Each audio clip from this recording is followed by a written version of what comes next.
صرف احساس ندامت ایک سجدہ اور چشم تر، صرف احساس ندامت ایک سجدہ اور چشم تر، اے خدا کتنا آساں ہے منانا تجھ کو،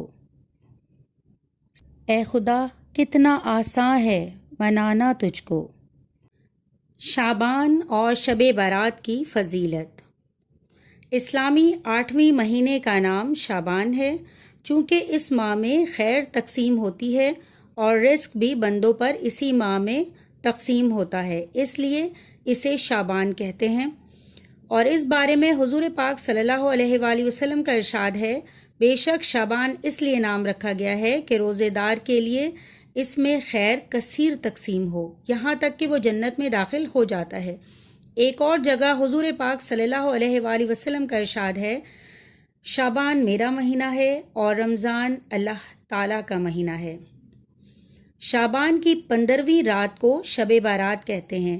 اس رات ہر شخص کا رزق لکھوا دیا جاتا ہے، اس سال اس قدر رزق اس کو ملے گا اور اس قدر وہ استعمال کرے گا، اور یہ بھی لکھا جاتا ہے کہ فلاں شخص اس سال فلاں تاریخ فلاں دن کو مر جائے گا، اور اس سال میں ہونے والے تمام کاموں کی فہرستیں تیار ہو جاتی ہیں اور بارگاہ الہی میں پیش کی جاتی ہیں۔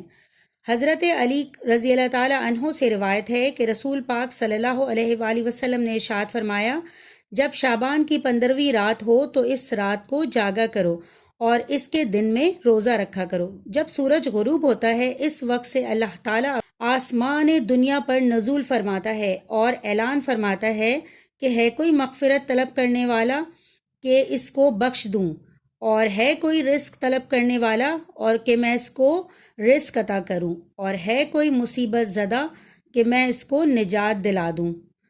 یہ اعلان طلوع فجر تک ہوتا رہتا ہے۔ حضرت عیسیٰ علیہ السلام ایک پہاڑ پر تشریف لے گئے، وہاں ایک سفید رنگ کا پتھر ملا۔ آپ اس پتھر کی خوبصورتی پر حیران ہوئے اور اس کے ارد گرد گھومنے لگے۔ اللہ تعالیٰ نے وحی نازل فرمائی اور ارشاد فرمایا، اے عیسیٰ علیہ السلام، کیا میں تمہیں اس سے بھی عجیب و غریب چیز نہ دکھاؤں؟ عرض کی، جی ہاں۔ اتنے میں وہ پتھر پھٹ گیا اور اس کے اندر سے ایک بزرگ نظر آئے۔ ان کے ہاتھ میں انگور کی بیل تھی جس کا وہ میوہ وہ بزرگ کھا رہے تھے۔ حضرت عیسیٰ علیہ السلام نے اس بزرگ سے پوچھا، یہاں عبادت کرتے ہوئے کتنی مدت ہو گئی ہے؟ تو انہوں نے کہا کہ میں 400 سال سے یہاں عبادت کر رہا ہوں۔ یہ سن کر حضرت عیسیٰ علیہ السلام کہنے لگے، اے پروردگار، اس سے افضل تو کوئی بھی شخص نہ ہوگا۔ تو بارگاہ خداوندی سے جواب آیا، اے عیسیٰ علیہ السلام، میرے محبوب محمد مصطفیٰ صلی اللہ علیہ وآلہ وسلم کا امتی جب 15ویں شعبان کو 2 رکعت نفل ادا کرے گا اور اس شخص کی 2 رکعت نفل کا ثواب اس شخص کی 400 سالہ عبادت سے زیادہ ہوگا۔ یہ سن کر حضرت عیسیٰ علیہ السلام نے کہا کہ کاش میں بھی حضرت محمد صلی اللہ علیہ وآلہ وسلم کی امت میں سے ہوتا۔ سبحان اللہ۔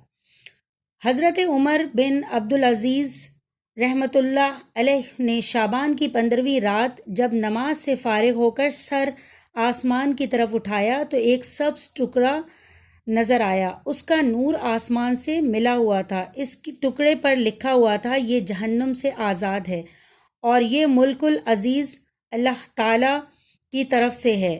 اسی رات حضرت جبرائیل علیہ السلام بارگاہ رسالت مآب صلی اللہ علیہ وآلہ وسلم میں حاضر ہوئے اور عرض کی، یا رسول اللہ صلی اللہ علیہ وآلہ وسلم، اس رات خوب محنت کرو، کوشش کرو، مجاہدہ کرو، اس رات یقیناً حاجت پوری ہو جاتی ہے۔ جب حضور پاک صلی اللہ علیہ وآلہ وسلم نے خوب محنت و مشقت فرمائی تو جبرائیل علیہ السلام حاضر ہوئے اور عرض کی، یا رسول اللہ صلی اللہ علیہ وآلہ وسلم، اپنی امت کو خوشخبری سنا دیجئے کہ اللہ تعالیٰ نے آپ کی ساری امت کو بخش دیا ہے سوائے ان کے جو شرک کریں۔ ام المومنین حضرت عائشہ صدیقہ رضی اللہ تعالیٰ عنہ سے روایت ہے کہ حضور پاک صلی اللہ علیہ وآلہ وسلم نے فرمایا، میرے پاس جبرائیل علیہ السلام آئے اور کہا، یہ شعبان کی 15ویں رات ہے، اس میں اللہ تعالیٰ جہنم سے اتنوں کو آزاد فرماتا ہے جتنے بنی کلب کی بکریوں کے بال ہیں، مگر کافر اور عداوت والے اور رشتہ کاٹنے والے اور کپڑا لٹکانے والے اور والدین کی نافرمانی کرنے والے اور شراب کی مداوت کرنے والے کی طرف نظر رحمت نہیں فرماتا۔ حضور پاک صلی اللہ علیہ وآلہ وسلم نے ارشاد فرمایا کہ اے عائشہ، تم جانتی ہو اس رات میں کیا ہوتا ہے؟